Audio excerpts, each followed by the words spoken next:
Estamos de volta com o programa Eclésia dessa noite. O nosso tema de hoje é Santa Catarina de Sena, uma grande santa da história da igreja. É muito rica a história da vida de Santa Catarina de Sena, que viveu no século XIV. E no meio da história de Santa Catarina de Sena, nós vamos falar também, porque tem tudo a ver, o Padre Guido vai explicar, tudo a ver com ela, inclusive, sobre o grande cisma do Ocidente, né, que é um período importante da história da igreja. Um pouco de sofrimento, um pouco de tristeza, eu diria, mas um período importante que já você vai entender o que significa isso. Todo mundo já está ligando para cá, mandando seu recadinho, muita gente já mandando para cá, já está aqui nas minhas mãos alguns recadinhos, porque no final do programa a gente vai sortear um livro para quem mandar o seu recadinho aqui para a gente, chamado Eu Creio, que é um pequeno catecismo da Igreja Católica, inclusive aprovado pela Igreja. Liga para a gente, manda e-mail ou mensagem via WhatsApp, já, no final do programa a gente vai fazer um sorteio. Padre Guido, eu já estou vendo que muita gente aqui está mandando para a gente os recadinhos. Vamos só rapidamente relembrar os 3 pontos importantes do início da vida de Santa Catarina de Sena. O senhor já explicou detalhadamente no bloco anterior, mas para quem de repente está ligando o programa agora, Padre Guido, Santa Catarina de Sena, a gente pode resumir pelo menos a primeira parte da vida dela com 3 grandes acontecimentos místicos que são... É o casamento místico, as estigmas e as frequentes êxtases, que... digamos assim, ela vivia quase que diariamente. Coloquei a palavra frequente, mas era quase todos os dias. Aliás, ela teria mantido até o absoluto silêncio diante das pessoas, mas a certo ponto ela se encontrou com o seu confessor, que hoje é beato, o Raimundo de Capua, que era dominicano, né, Padre? E este confessor, para o bem dos fiéis, obrigou Catarina a colocar tudo por escrito que acontecia na sua vida, no seu dia a dia. Aliás, Padre Guido, bom, o senhor falou do casamento místico, temos estigmas e os êxtases também, que são esses 3 pilares. O Francisco Wagner Silva Lima, da cidade de Barbalha, né? Ele lembra que, então, os estigmas foram visíveis ou invisíveis? Só para ficar bem claro. No começo... No começo foram visíveis. Certo. Quando a santa se descobriu, viu que havia esses estigmas nas mãos, no peito e nos pés, ela mesma pediu para Jesus que não aparecesse nada. Mas dentro de si ela estava experimentando toda a dor que os estigmas provocavam. Padre Guido, o ambiente familiar que ela foi criada também determinou um pouco essa devoção desde cedo, porque a família era cristã, né? Era muito cristã e foi ter uma família muito provada. Eu volto a repetir, 25 filhos deste casal, do Jacopo Benincasa e Dona Lapa Piacenti, e todos os 25, inclusive Santa Catarina, vieram falecer antes da mamãe. Que coisa, né, Padre Guido? A mamãe teve esta coragem e esta cruz de ver todos os seus 25 filhos falecer. Padre Guido, um monte de gente, como eu estava dizendo agora há pouco, já mandando aqui recadinho para a gente. Esses nomes vão todo mundo para o sorteio no final do programa. Que é o caso do João Marcos Fernandes Neves, de Igaporã, Bahia. Que é o caso do Altair Doronca, de Curitiba, Paraná.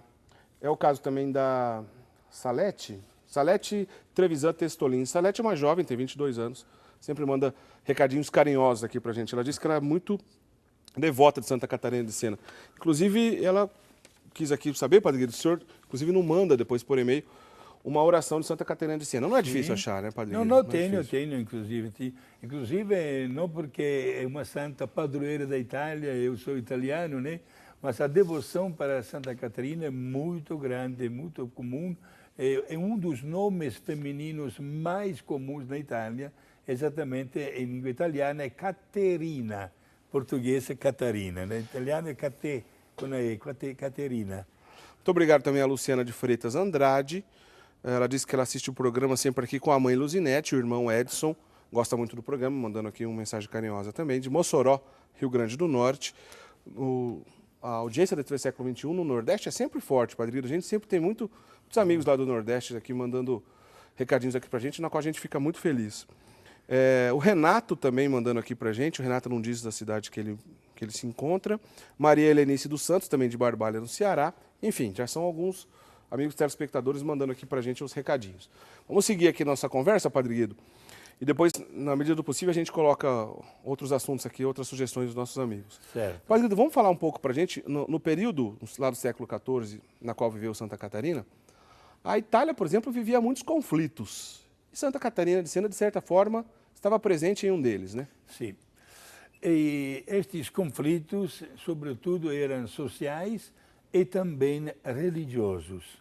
Sociais, porque a Itália era formada por vários estados, cada um era independente do outro, usava até uma moeda diferente do outro, etc., né? E também havia o Estado, digamos assim, pontifício. Certo. O Papa também, né, tinha o famoso poder temporal, que depois terminará somente no ano 1911. Né? E, meus irmãos, havia um grande conflito de religião. Por quê? Sobretudo quando se tratava de escolher alguém que pudesse ser bispo, ou cardeal, ou até papa, havia uma grande influência das famílias poderosas da Itália. Certo. E notamos que o imperador da França, tendo dominado vários estados da Itália, teve uma ideia que, claro, não foi das mais brilhantes: levar consigo, de Roma para a França, o Papa. Este fato de tirar a sede do Papa, a residência do Papa de Roma, para outro país, não seria uma grande novidade na história, porque já houve outras tentativas. Inclusive, não esqueçamos que 70 anos atrás, até Adolf Hitler, né, líder do nazismo, ele alimentou esta devoção não só de conquistar Roma, mas de carregar o Papa de Roma para a Alemanha. Até não tocou para frente este projeto na última hora, porque foi convencido pelos generais, digamos, da revolta que teria dado no mundo inteiro. Certo. Mas o imperador da época, estamos no século XIV, conseguiu. Bom, vamos deixar só claro aqui o contexto. Bom, primeiro, falei que o Padre Guido explicaria para a gente, no meio aqui da conversa sobre Santa Catarina de Sena, sobre o chamado Grande Cisma do Ocidente. Já começou, tá? Fica atento aí, ó, já começou a explicação. Exato. Né? Essa primeira parte já faz parte aqui de todo esse contexto. Padre Guido, do século XIV, o senhor falou bem aí do poder temporal também que o Papa exercia, porque além de ser o chefe visível da Igreja, vigário de Cristo na Terra, também exercia o poder temporal. E isso sempre houve cobiça de diversos governos, imperadores, famílias, oligarquias. Então, dois problemas que o século XIV viveu em relação à Igreja. O primeiro deles, a influência que algumas famílias tradicionais da Europa queriam exercer sobre a Igreja, principalmente no que diz respeito ao poder temporal, pressionando a Igreja para colocar os seus membros, as pessoas da sua família, como um cargo importante na Igreja. Ora como cardeal e até como Papa, uma pressão. Século XIV. Não foi só no século XIV que a Igreja sofreu essa pressão, mas naquele tempo estava forte a coisa. E segunda situação foi essa coisa que o Padre Guido começou a explicar. A transferência do Papa da sede de Roma para uma cidade da França chamada Avignon. Né, Padre Guido? E isso aconteceu. Estamos no ano 1309, quando o Papa teve que deixar Roma para residir na cidade de Avignon, na França. Papa Gregório XI, né, Padre Guido? Agora, Santa Catarina, chegamos ao Papa Gregório XI agora. Santa Catarina, numa das frequentes êxtases e diálogos com Jesus, recebeu uma tarefa. Certo. Jesus lhe disse: vai até na cidade de Avignon e, em meu nome, faça de tudo para convencer o Papa a voltar para Roma. Ah, então isso foi uma missão divina. A iniciativa foi de Jesus. Certo. Quem diria que uma jovem que nem sabia nem ler nem escrever pudesse realizar uma tarefa de tamanha responsabilidade? Certo. E ela foi. Foi juntamente com um grupo de mulheres, 22 mulheres, para que não somente lhe dava um pouco mais de força, e diante do Papa Gregório XI, ela falou com tanta simplicidade, mas com tanta profunda convicção que no dia 13 de setembro do ano 1377, o Papa preparou as suas malas e caiu fora da cidade de Avignon e enfrentou a viagem de volta para Roma. Puxa vida, hein, Padre Guido? Bom, esse período que o Papa viveu em Avignon, para ficar bem claro, como o senhor já disse, começou em 1307. Sim. Mas em 1377, quando era o Papa Gregório XI, foi que aconteceu esse episódio de Santa Catarina de Siena, e lá ia falar assim para o Papa: ué, o senhor precisa voltar para Roma, lá é o seu lugar. Exato. Né? Mas não foi dessa maneira tão simples, foi com grande autoridade, né, Padre Guido? O Papa ficou profundamente comovido diante da simplicidade desta jovem, ainda quase menina, e não soube dizer de não. O Papa ficou tanto perturbado na sua vida íntima que pensou seriamente que aquela menina estava sendo usada por Deus como um instrumento para realizar este projeto. Puxa vida. Quando o Papa Gregório XI voltou para Roma, no ano 1377, ele continuou o seu reinado, o seu pontificado, por mais um ano. No ano seguinte, em 1378, ele veio falecer. Quer dizer, logo depois que ele voltou para Roma, ele já veio falecer. Aí, propriamente dito, É gente, aí que começa agora. aí que começa, é bom que a gente entenda isso. Já que o nosso programa também fala de história para a igreja, história da igreja, está aqui um episódio clássico. Aí que começou o chamado Grande Cisma do Ocidente. Vamos deixar bem claro, hein? O Grande Cisma do Ocidente não tem nada a ver com o Grande Cisma do Oriente. O chamado Grande Cisma do Oriente é aquele episódio que já falamos aqui, mas não custa repetir, aconteceu no ano 1054, estou falando do Oriente.